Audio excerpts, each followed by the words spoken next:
It's July 1st, 2013. This coming video is about the Montana agate pendant that I made this last week. And we're going to spin you around here and have a look at the pendant. And this first version is a short 5-minute version of just the basics on how this piece is made. And if you're interested in doing the longer version, you can look up Montana Mellow on my YouTubes, and there's probably an hour's worth of tricks and little techniques that I use to get to the end of that pendant.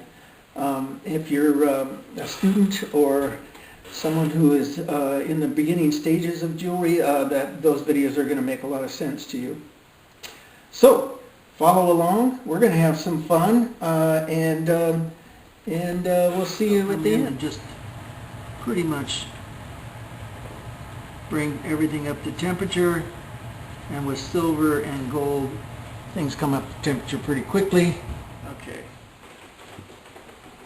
And then just kind of bring it around and group it around the stone. Now notice this little edge right here has got, it's a little bulgy. So I just kind of come in with the flat of the pliers and square it up a bit. I think I want something fairly simple with this design. And I always leave myself a lot extra, because sometimes I'll put a little bezel or a little ring around the piece or something like that, and I just, it isn't that much material, and it's always easier to remove material than try to add it later.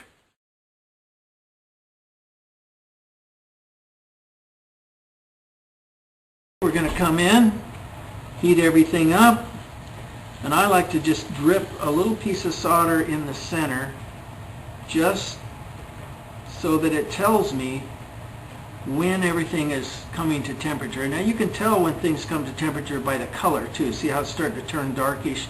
So we're getting fairly close to a melting temperature here.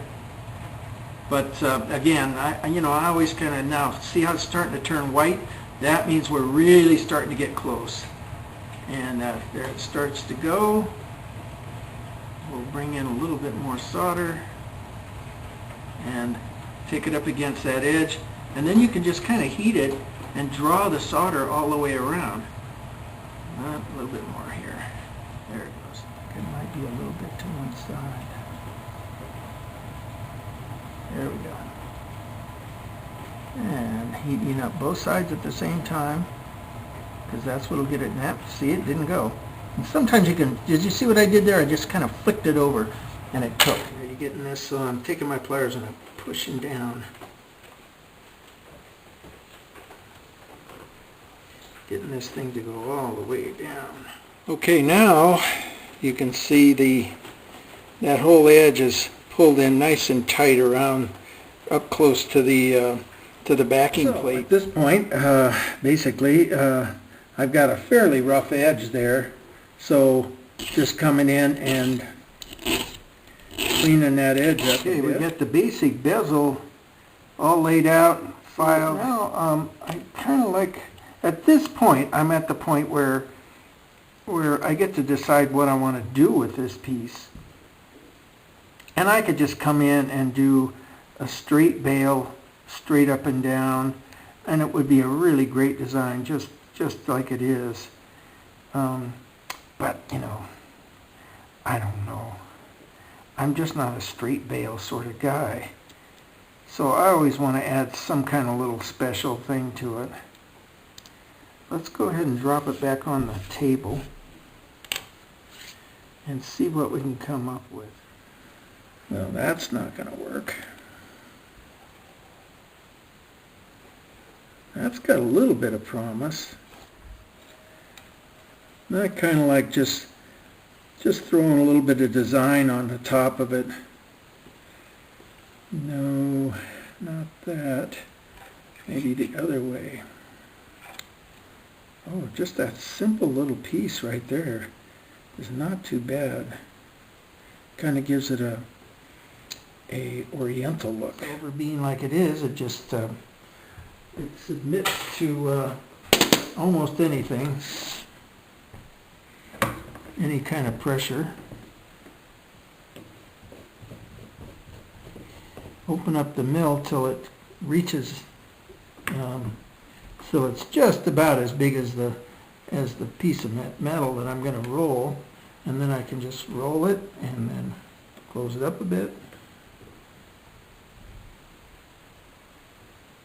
and roll it again and close it up a bit. So this is my radius grinder, and I made this tool probably, I don't know, 6-7 years ago. I use it once in a while. I don't use it a lot, but boy, when you need it, you need it. And just push this up against the sanding head, and I end up with, I can't do it with one hand, I end up with this nice radius. The piece all set up, and then we ground the jump, or the bail.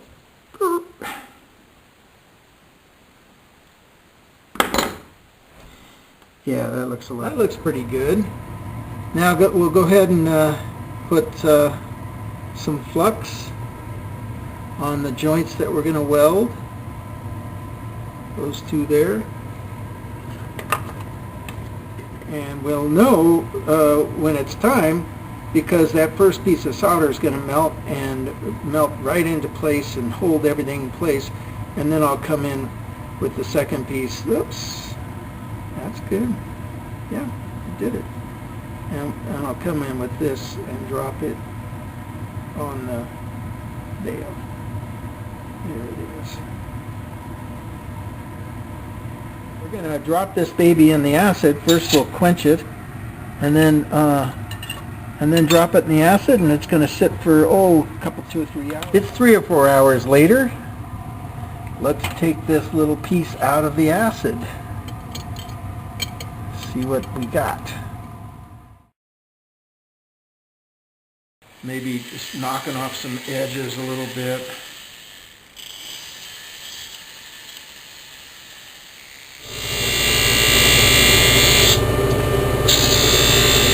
By putting a little sawdust in. And I've got fine sawdust, which I use not that often, but this kind of medium sawdust right here works beautifully in this. And the sawdust, as I've said before, the sawdust gives you a little bit of a cushion for the stone, and it gives you the sawdust tends to spring back, so it pushes the stone back up against the barrel. I've taken a little piece of silver sheet, fairly decent perimeter drawing. And the reason why, now if you look at this stone here, you'll see if we put it behind a black package, the stone, it looks okay, but it's not spectacular. And you slide this little reflector in behind it, and all of a sudden it has lots of life to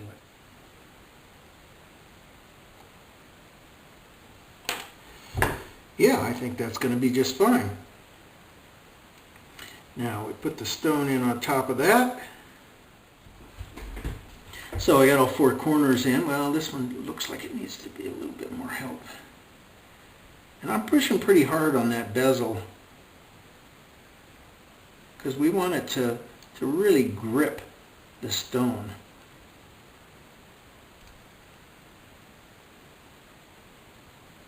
There we go. Buffing is complete. The piece is done. Well, thanks for watching. This was a shortened version of the 1 or 1.5 hour of the construction of this pendant.